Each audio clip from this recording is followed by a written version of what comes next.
day brought news you did not want, and your hands are still shaking. Stay with me for a few minutes. I know you almost did not stop here. I know the noise inside you is loud right now, and yet you paused. You are still here. Maybe that small pause is not nothing. You do not have to be steady to listen to this. You do not have to understand what just happened, or have a plan, or feel anything except the fog you are standing in. You only have to let these few minutes be quiet ones. So loosen your shoulders if you can, and let your breath slow down just a little, just for now. Before anything else, let me be honest with you, because honesty is the only thing worth offering on a day like this. What you are about to hear is comfort drawn from the Bible, a reflection offered in faith. It is not a private message from heaven about your situation. It is not a prediction, and it is not a promise that the news will change. It is simply the steady comfort of Scripture read slowly over you in the hours after everything shifted. And there is one line from the Bible I want to set under your feet tonight, like solid ground. It comes from the book of Psalms, the 112th Psalm, verse 7. Hear it slowly, with whatever is left in you. He shall not be afraid of evil tidings. His heart is fixed, trusting in the Lord. Let those words rest on you for a moment. Not afraid of evil tidings, not afraid of hard news. A heart that is fixed, that is held steady, because it is leaning on the Lord. Notice what it does not say. It does not say the news was good. It does not say the danger was a mistake. It says the heart can be steady even when the tidings are not. In the Scriptures, this is the picture of someone who has somewhere solid to stand, even on shaking ground. And tonight, that ancient steadiness is being spoken over you. So let these words reach you the way the Bible offers them, as if the one who made you were sitting close in the quiet after the call and saying, "My child, I am here. I am here in the hours that split your life into before and after. I am here while the world outside keeps moving, the cars still passing, the clocks still turning as if nothing happened, when for you everything just stopped." The Scriptures describe a God who is near to the brokenhearted, close to those crushed in spirit. And right now, that nearness is for you. Not later when you have processed it. Now, in the middle of the fog, I have seen the way the words landed in you. I have seen the moment your breath caught. I have seen you trying to hold your face together while your mind raced somewhere far away. I have seen you reading the message again, as if reading it once more might change what it says. And I have not looked away from you. Not for 1 second of this.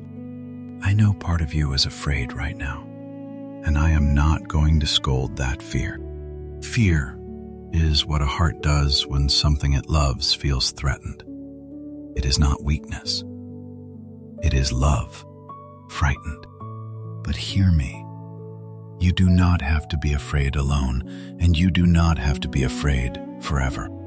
The verse does not say a steady heart never trembles.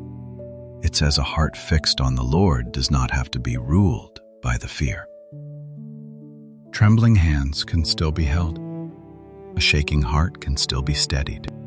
You can be afraid and held at the very same moment, and both of those things can be true tonight. You are not falling through empty air. There is something underneath you, even now. You are not facing this with no one beside you. You are not as alone in this room as you feel. The fear that says you have to carry the whole weight of this by yourself in this single night is not telling you the truth. There is a voice that shows up fast on days like this. You have probably already heard it. It speaks in your own tone, so it sounds like your own thinking. That is how it slips past you. It runs ahead of the facts and starts writing the worst version of the story. It fills in every blank with the darkest possible answer. It tells you how it all ends, in detail, before anyone has told you how it ends. And in the quiet, it plays the future on a loop, every fear dressed up as a certainty. My child, hear me. That voice is running far ahead of what you actually know. It does not speak for heaven, and it does not know the things that only God knows. So tonight, when that racing voice starts narrating the ending, you do not have to believe every word it says. When it says you cannot survive this, the truth says you have survived hard things before, and you were carried then too. When it says you are completely on your own, the truth says the Lord is near to the brokenhearted. When it says there is no steady ground anywhere, the truth says a heart fixed on the Lord can stand. You do not have to argue the voice down. You only have to stop letting it write the ending it does not actually know. So if you are listening tonight with news still ringing in your ears, this is for you. If you got a phone call today that you will never forget, this is for you. If you opened a letter or read a result or heard a sentence that you keep replaying word for word, this is for you. If you are sitting in the strange quiet that comes after, where the shock has not fully landed and the tears have not fully come, this, especially, is for you. You do not have to look okay here. You do not have to be brave for anyone in this moment. You do not have to find the meaning in it yet, or the lesson, or the right way to feel. Come just as you are, shaken and unsure, and let that be enough for now. In the Gospel of Matthew, the 11th chapter, there is an invitation that fits a day like this one. It calls out to all who are worn down and weighed heavy, and it offers them rest. Notice who is welcomed. Not the ones who are handling it gracefully, not the calm, not the composed, not the ones who already know what to do next. The weary, the ones weighed down, the ones carrying something far too heavy for one set of shoulders. That invitation has your name in it, exactly as you are tonight, in the middle of the worst news. You do not have to steady yourself first. You do not have to stop shaking before you are allowed to come. The scriptures never say, "Come once you have made peace with it." They say, "Come as you are, heavy and afraid, and rest will be given." And I want you to hear what the steadiness in that verse actually rests on. The psalm does not say the steady heart is strong because it is sure the news would turn out fine. It says the heart is fixed because it is trusting in the Lord. 9. The anchor is not a guarantee about the outcome. The anchor is the one holding you through the outcome. That is a different kind of steadiness than the world offers. The world says, you will be okay once you know everything works out. Heaven says, you can be held even before you know anything at all. Your peace does not have to wait for good news. It can rest on a presence that is already here. And I want to speak to the part of you that is bracing for what comes next. You are already living through tomorrow in your mind, and the day after, and the hard conversations you have not had yet. You are carrying days that have not arrived, all of them stacked onto this one night. But you were never meant to carry the whole road in a single evening. The scriptures speak of mercy that comes new each morning, which means tomorrow will have its own grace waiting in it. Grace you cannot feel yet from where you stand tonight. You do not have to find the strength for next week right now. You only have to get through this one night, and you do not have to get through it on your own. Now, I know you may not feel steady at all yet. I know these words might be landing on a heart that is still numb. Steadiness comes slowly when the ground has just moved, and that is all right. That is not a failure of faith. The truth does not wait for your hands to stop shaking before it becomes true. The ground holds you whether you feel it holding you or not. The presence is near whether you sense it or not. These promises were written down long before this day came so that they could be here, waiting for you on exactly the day you would need them. So let me say it again, slowly, the way you may need to hear it more than once tonight. You are not alone in this. You are seen, and you are held, even here. The fear wants you to believe that everything good is now behind you, that this news is the whole story and the rest is only loss. But heaven does not read your life the way fear reads it. Fear sees only the next cliff. It cannot see the hand that has held you over every cliff so far.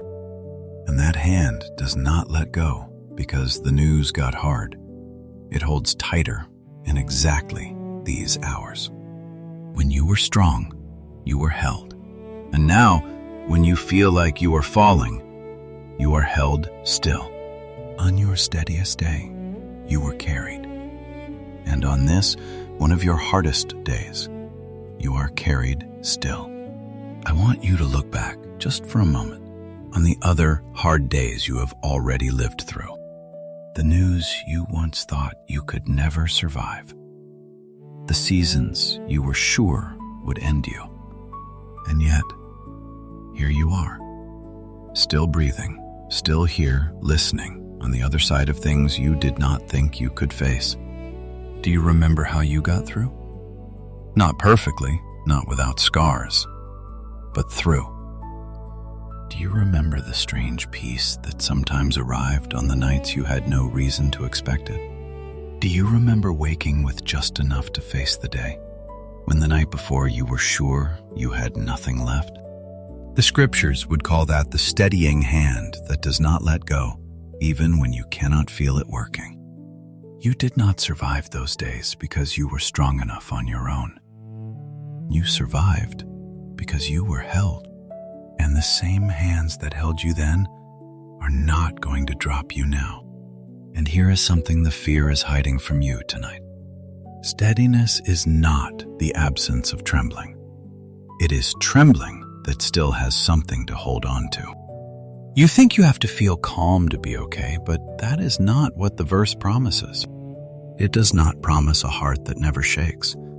It promises a heart that is fixed, anchored, tied to something that will not move.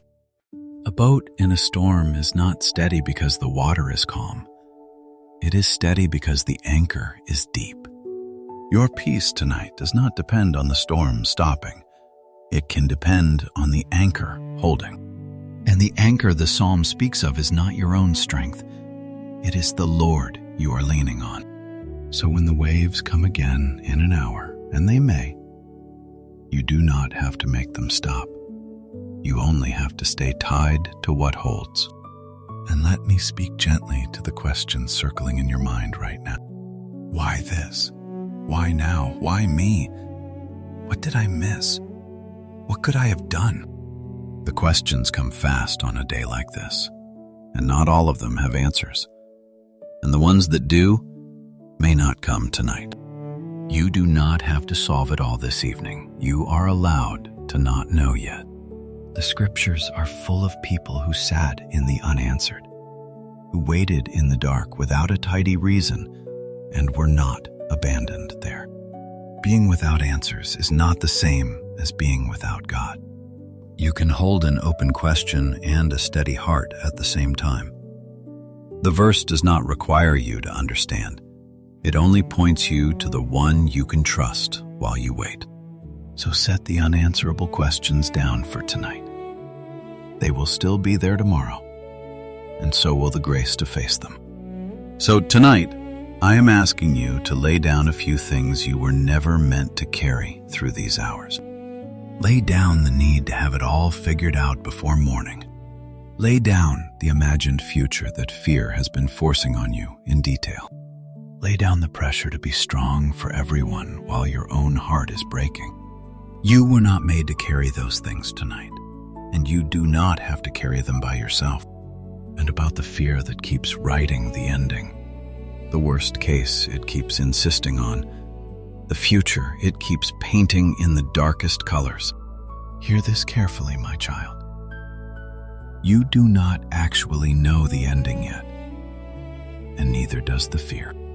The scriptures speak of a God whose thoughts toward his people run deeper than the fear can reach, who works in the places no eye can see. I am not telling you to pretend the news is not real. The news is real, and your fear about it makes sense. I am telling you that the fear does not get the final word, because it does not have the whole picture. So let the fear be honest about what it feels, but do not let it pretend to know what it cannot know. If these words have steadied you even a little, you do not need to do anything dramatic. You do not owe anyone proof that this helped. You do not have to perform your faith for a stranger. But if you would like, take this quiet moment and turn it into a small prayer. It can be as simple as this. Lord, I am afraid, and the news is heavy. Hold my heart steady while I trust you. There are no perfect words for a night like this. The scriptures show God meeting people in groans and in silence and in prayers too shaken to finish. Your honesty is enough. The fear in it is not a problem to him. And if someone you love comes to mind right now, someone who got hard news of their own, you are welcome to share this quietly with them. Not as a chain, not as a demand, just as a kindness, the way you would sit beside someone who got the same call you did. Now, here is one gentle but important reminder, and I will not hurry past it, because a night like this matters too much. Faith is a deep comfort, but it is not a substitute for real-world care. If the news you received is about your health, or someone you love, or a heavy situation that feels too big to face, please lean on the people who can help carry it. Talk to a doctor about what you were told. Sit with a counselor if the weight is crushing. Call a trusted friend or a family member and let them be near you tonight. Reaching for help is not a lack of faith.